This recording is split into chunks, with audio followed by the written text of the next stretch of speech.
La noche en que me obligaron a casarme con un anciano para saldar la deuda de mi familia, una lluvia torrencial azotaba Villa Esperanza, un pequeño pueblo acurrucado en las sierras de Córdoba.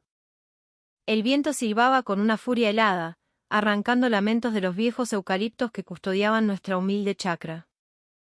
Dentro de nuestra casa, las paredes de adobe parecían encogerse bajo el peso de la tormenta y de la tensión que flotaba en el aire, tan densa como el aroma a tierra mojada. Cada trueno que retumbaba en el exterior era un eco del cataclismo que se desataba en mi interior. Mi padre, con la salud quebrada por años de trabajo infructuoso, había perdido la cosecha, la esperanza y, finalmente, la tierra. Todo. Me llamo Valentina. Sentada en una silla de madera rústica, mis dedos retorcían el borde de mi pollera de algodón, un gesto nervioso que no lograba aplacar el temblor de mi alma. Mi corazón se sentía partido en dos. Por un lado, estaba el amor inmenso que sentía por Mateo, un muchacho de mi pueblo, de sonrisa fácil y manos callosas por el trabajo en el campo. Llevábamos 4 años de novios, tejiendo sueños sencillos con los hilos de la esperanza. Hablábamos de casarnos, de levantar nuestra propia casita cerca del arroyo, un plan tan frágil y hermoso como una flor silvestre.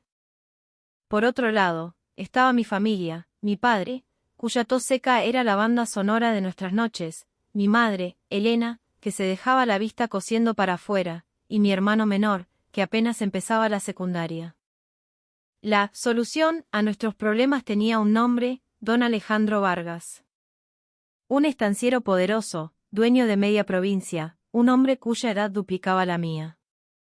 Se había ofrecido a pagar hasta el último centavo de nuestras deudas, a financiar un nuevo negocio para mi padre y a construirnos una casa decente. Pero su generosidad tenía un precio, una única condición que me helaba la sangre: yo debía casarme con él. ¿De verdad tengo que hacer esto?, susurré, mi voz apenas un hilo de aire que se perdió en el crepitar del fuego en el hogar.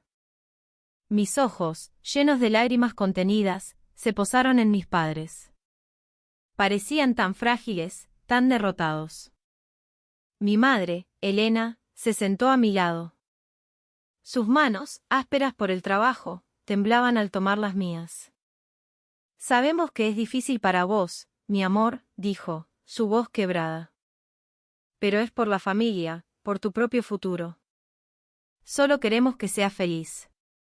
Pero yo sabía que la felicidad, esa palabra que ahora sonaba burla, se alejaba de mí con cada segundo que pasaba.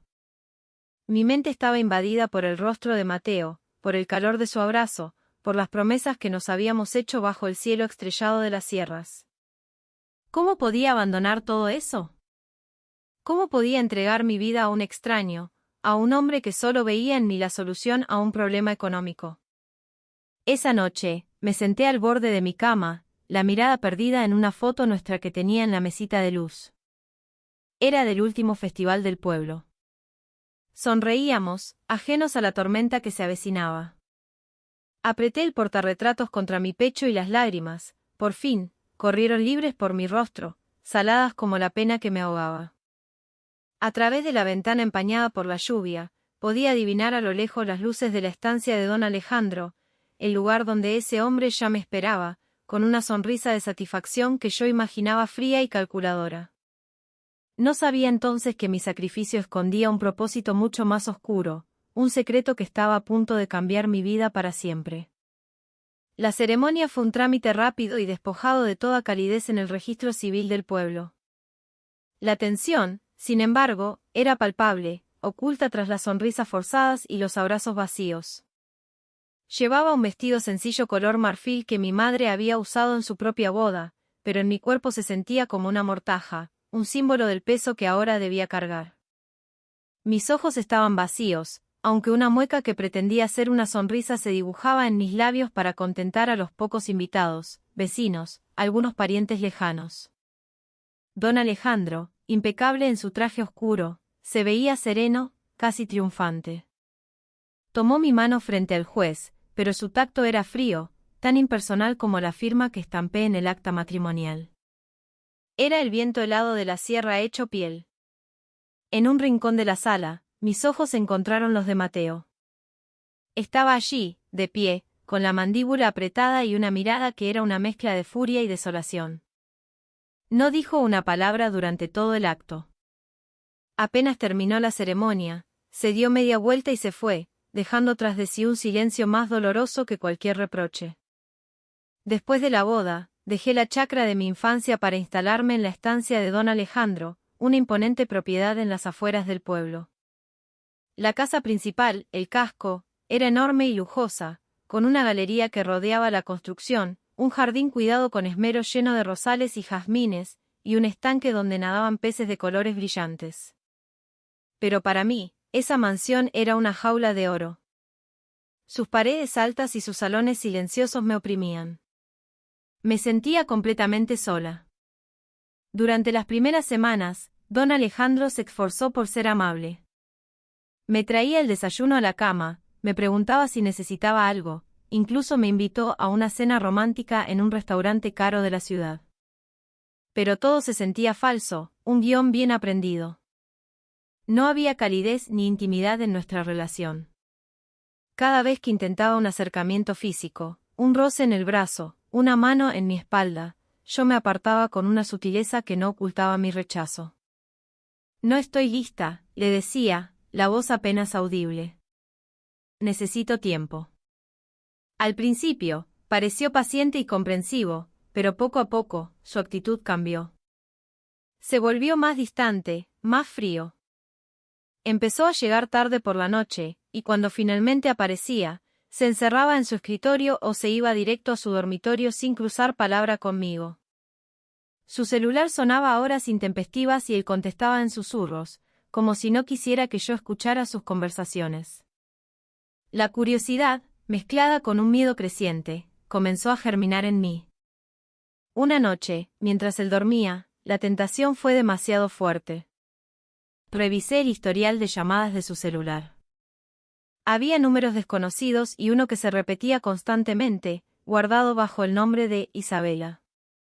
¿Quién era Isabela? El nombre me resonó con una extraña familiaridad. Pocos días después, mientras hablaba por teléfono con mi madre, me armé de valor para preguntar. Mamá, ¿vos conocés a una tal Isabela? Creo que era de por acá. Hubo un silencio incómodo al otro lado de la línea.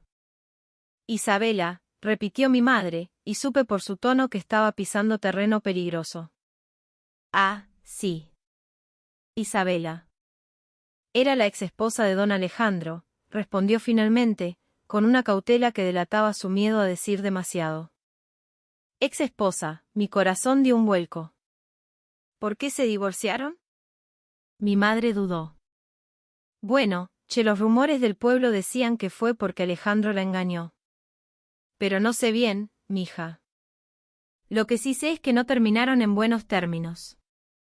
Esa respuesta solo alimentó mi angustia. ¿Acaso mi marido seguía en contacto con su exmujer? ¿Por qué se había casado conmigo si todavía tenía lazos con otra persona? Me sentía cada vez más atrapada en esa casa que era todo menos un hogar. Rara vez salía, Alejandro me lo había prohibido. Es por tu seguridad, decía él, pero sus palabras sonaban a cadenas. Empecé a extrañar mi pueblo, el olor a pan casero de mi casa, las risas de mi hermano y sobre todo, a Mateo. A menudo me sentaba junto al estanque, observando el agua quieta y pensando en la vida que había perdido. Una tarde, mientras estaba allí sumida en mis pensamientos, mi celular sonó. Era Mateo. Mi pulso se aceleró al ver su nombre en la pantalla. Dudé un instante, pero finalmente atendí. Valentina, ¿cómo estás? Su voz sonaba suave, pero teñida de una profunda tristeza. Estoy bien, mentí, la voz temblorosa. Hubo una pausa. No te creo, dijo él. Te conozco demasiado bien. Sé que no estás bien. Hay algo que no cierra en todo esto. Sus palabras fueron como un bálsamo y un puñal al mismo tiempo. No puedo hablar ahora, Mateo. Pero tenés razón, nada de esto está bien. Corté la llamada sintiendo un nudo en la garganta. Tenía que tomar una decisión y enfrentar las consecuencias, fueran las que fueran. Esa noche, acostada en la inmensa cama, escuché a Alejandro moverse en su escritorio, en la habitación contigua. La puerta estaba apenas entornada. Me levanté sigilosamente y me acerqué, conteniendo la respiración. Hablaba por teléfono, su voz era un susurro tenso y cargado de desesperación. No tengo más tiempo, decía. El carnicero me dio una semana. Una semana o las consecuencias serán fatales. ¿El carnicero? El apodo me provocó un escalofrío. Era el nombre de un conocido prestamista y jefe de una red criminal que operaba en la región. Todos le temían. Así que esa era la verdad. Mi matrimonio no era más que un peón en un juego peligroso. Don Alejandro no me había elegido, me había comprado. Escuché con más atención. Mi corazón martilleaba contra mis costillas. Ya hice lo que me pediste, continuó Alejandro, su voz más baja y urgente.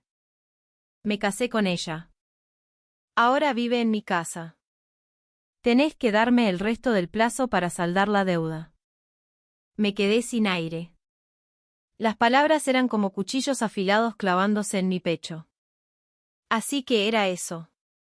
Era la garantía. La carnada que él le ofrecía a un mafioso. Cuando la conversación terminó, volví a mi habitación arrastrando los pies. Mi corazón estaba hecho pedazos, pero dentro de mí, una nueva emoción comenzaba a arder, la rabia. Rabia contra mí misma por haber sido tan ingenua. Rabia contra mi familia por haberme empujado a esto. Y, sobre todo, una rabia inmensa contra don Alejandro por su red de mentiras. Sabía que no podía quedarme de brazos cruzados. Decidí que me vengaría. Pero, ¿cómo? No tenía poder ni información suficiente para enfrentarlo directamente. Entonces pensé en la única persona en la que podía confiar. Tomé mi celular y le escribí a Mateo. Necesito tu ayuda. Tengo que destruir a mi marido. Sé que probablemente me odies, pero sos el único que puede ayudarme. La respuesta de Mateo no tardó en llegar. ¿Qué pasó, Valentina? Contame todo. Le conté sobre las amenazas, sobre Isabela, sobre la deuda con el carnicero. Le pedí que me ayudara a reunir pruebas de las actividades ilegales de Alejandro. Quiero asegurarme de que nunca más pueda lastimar a nadie, le dije, mi voz endurecida por la determinación. Mateo, a pesar de su propio dolor, aceptó. Te voy a ayudar, dijo. Pero por favor, cuídate. No sé en qué te estás metiendo. Sin embargo, a medida que los días pasaban, la semilla de la duda comenzó a crecer junto a mi sed de venganza. ¿Era esta realmente la decisión correcta? ¿Quería de verdad destruir a Alejandro, sabiendo que eso podría tener consecuencias imprevisibles para mi propia familia? Una noche, sentada junto al estanque, recordé el día que llegué a la estancia. Recordé cómo Alejandro había intentado ser amable, como en sus ojos, a veces, creía ver un destello de algo más que cálculo. ¿Era todo una farsa o había algo de verdad en ese hombre? Mi confusión creció cuando, en una de mis pocas salidas permitidas al pueblo para hacer compras, me encontré cara a cara con una mujer elegante de mirada triste que me observaba desde la mesa de un café. Se levantó y se acercó. Vos debés ser la nueva esposa de Alejandro, ¿no?, preguntó con una voz plana, pero sus ojos estaban llenos de una curiosidad melancólica. Asentí en silencio. Soy Isabela. La mujer de las llamadas, su ex esposa. Se sentó a mi lado sin que la invitara. Así que vos sos la chica que usó para pagar sus deudas, dijo, sin rodeos. Me quedé helada. ¿Qué querés decir? Isabela suspiró, un sonido largo y cansado. Y entonces, comenzó a contarme su historia. Me explicó que Alejandro había sido un empresario ambicioso, pero también imprudente. Se había involucrado en negocios turbios para expandir su bodega y terminó endeudado hasta el cuello con el carnicero. Cuando no pudo pagar, las amenazas comenzaron. Por eso se había divorciado de ella, para protegerla, y se había casado conmigo, usando el dinero que le dio a mi familia como una forma de ganar tiempo y credibilidad ante los mafiosos. Alejandro no es un mal hombre, Valentina, dijo Isabela en voz baja. Solo está atrapado en una situación que lo superó. Pero si te quedas con él, vas a ser la próxima víctima. Sus palabras resonaron en mi cabeza como una campana de iglesia. Era posible. Podía haber algo de verdad en lo que decía. Esa noche, volví a la estancia con el alma hecha un nudo. Miré mi celular, donde parpadeaba un mensaje de Mateo. Sabía que tenía que tomar una decisión. Seguiría adelante con mi plan de venganza, destruyendo a Alejandro. O intentaría comprenderlo y quizás, arreglar un matrimonio que había nacido del engaño y el dolor. Lo único que tenía claro era que no podía seguir viviendo en la incertidumbre. Tenía que tomar las riendas de mi propia vida, sin importar el riesgo. Las semanas que siguieron a mi encuentro con Isabela se convirtieron en un lento y confuso deshielo en mi vida. Empecé a observar a Alejandro con otros ojos. Ya no veía solo al manipulador, al hombre que me había comprado. Empecé a ver las grietas en su armadura, a un hombre frágil, acorralado por el miedo y la presión. Este cambio no fue repentino. Al principio, seguía desconfiando de cada uno de sus gestos. Pero poco a poco, empecé a notar pequeños detalles, la forma en que sus hombros se hundían cuando pensaba que nadie lo veía, las ojeras permanentes bajo sus ojos, la tensión constante en su mandíbula. Una noche, mientras cenábamos en silencio como de costumbre, él levantó la vista de su plato. Valentina, dijo, y su voz sonaba diferente, despojada de su habitual autoridad. Sé que este matrimonio no es lo que ninguna persona soñaría. No te voy a forzar a nada. Solo quiero que sepas que me arrepiento de cómo empezó todo esto. Me arrepiento de haberte arrastrado a mis problemas. Me quedé mirándolo, sorprendida.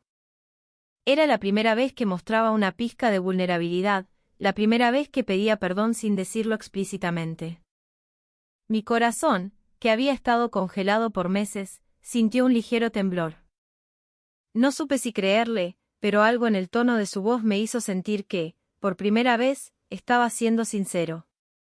A partir de esa conversación, nuestra relación comenzó a transformarse. Alejandro dejó de llegar tarde y de recibir llamadas misteriosas. Empezó a incluirme en pequeñas decisiones, a pedirme opinión sobre los asuntos de la estancia. Me hablaba de su infancia, de sus sueños rotos de tener la mejor bodega de la región.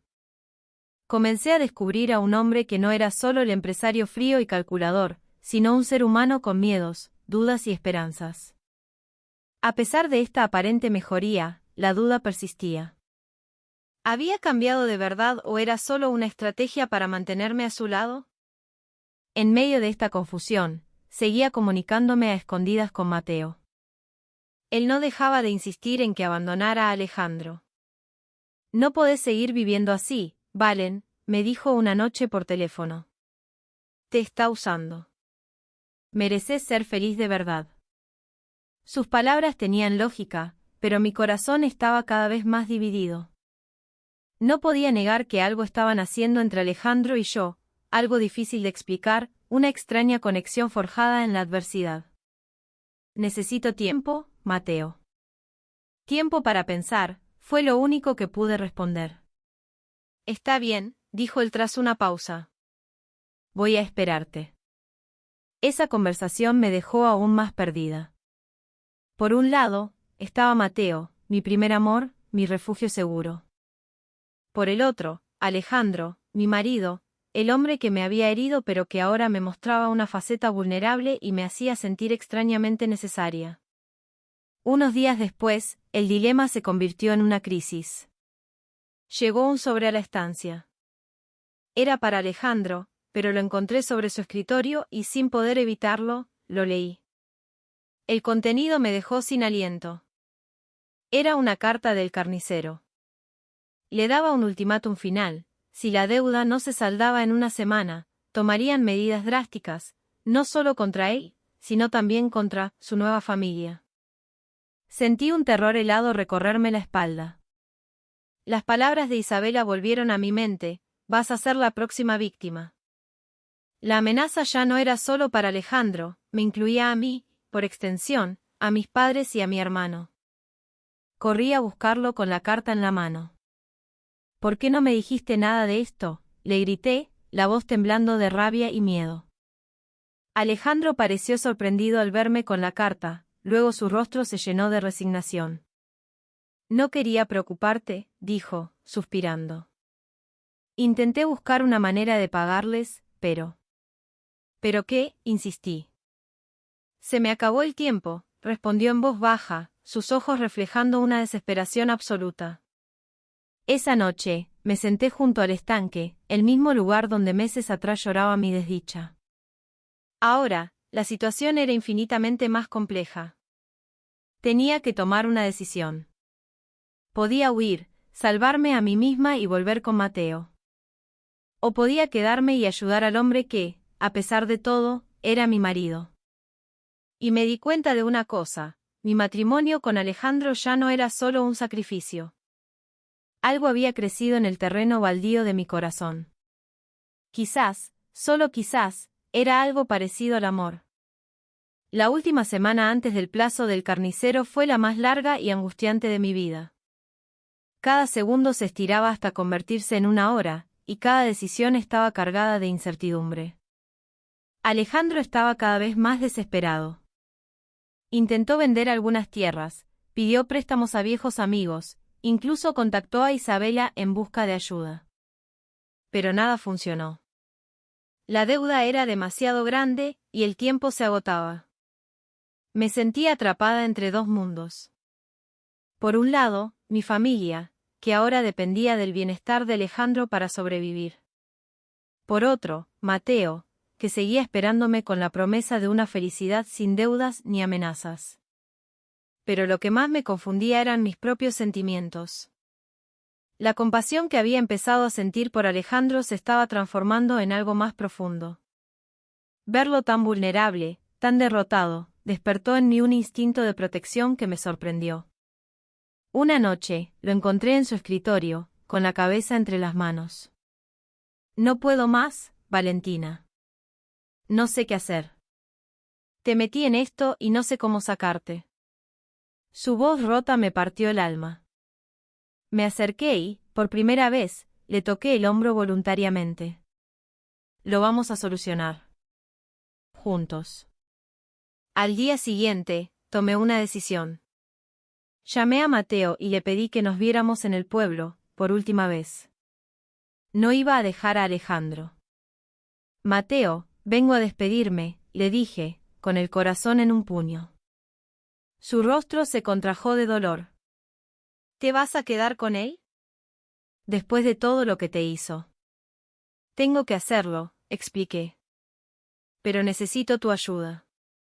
Sé que no debería pedírtelo, pero podrías prestarme todo el dinero que tengas. Te juro que te lo devolveré. ¿Para qué querés la plata, Valen? Es para ayudar a saldar la deuda de Alejandro. No puedo dejar que lo maten. Ya perdí demasiado. Mateo me miró fijamente, sus ojos buscando una respuesta en los míos. ¿De verdad lo amas? Me quedé en silencio un momento. Luego, asentí lentamente. No sé si es amor, Mateo. Pero sé que no puedo abandonarlo ahora. Él suspiró, un sonido largo y lleno de resignación.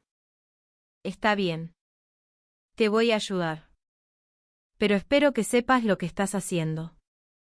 Con el dinero que me dio Mateo y mis propios ahorros, logré juntar una suma considerable, suficiente para pagar una gran parte de la deuda. Pero sabía que eso no bastaría. Para asegurarme de que la amenaza terminara para siempre, decidí hacer algo impensable, me presenté sola para encontrarme con el carnicero.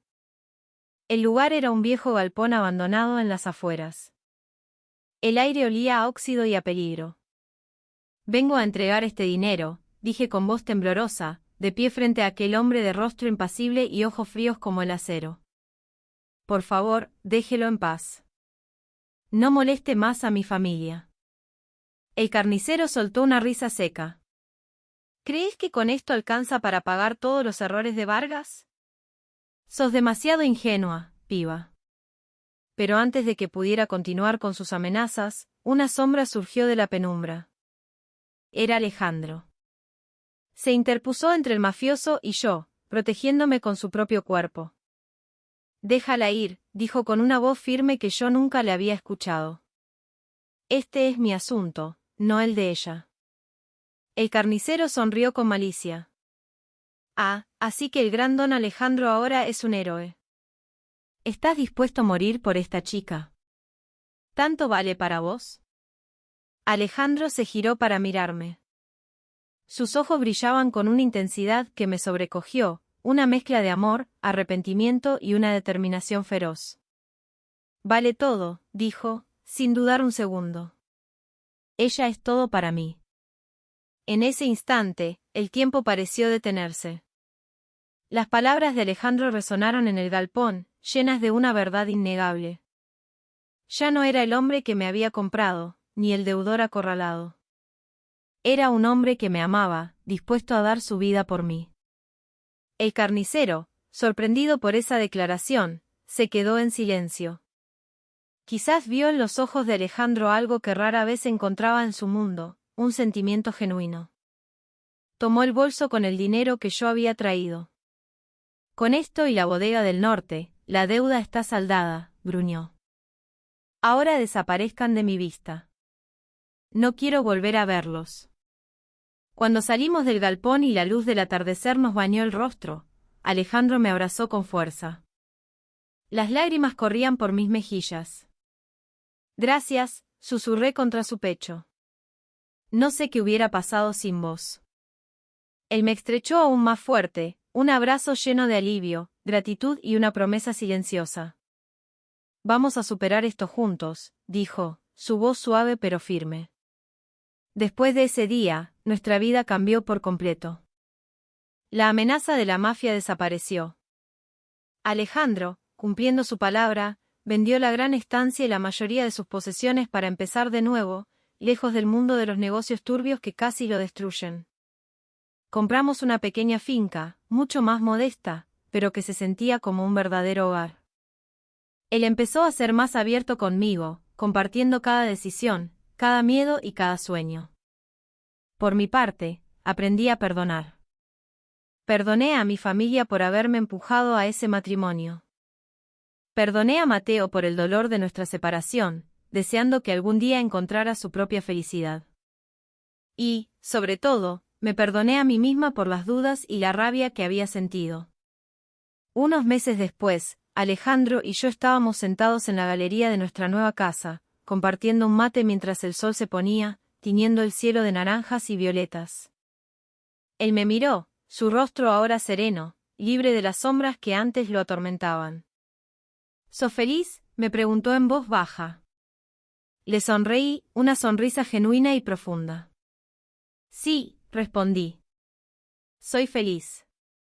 Nos tomamos de la mano, sintiendo la certeza de que, aunque nuestro viaje había comenzado en la oscuridad, lleno de mentiras y dolor, habíamos encontrado en medio de todo ello un amor real. Un amor que había nacido en las circunstancias más adversas,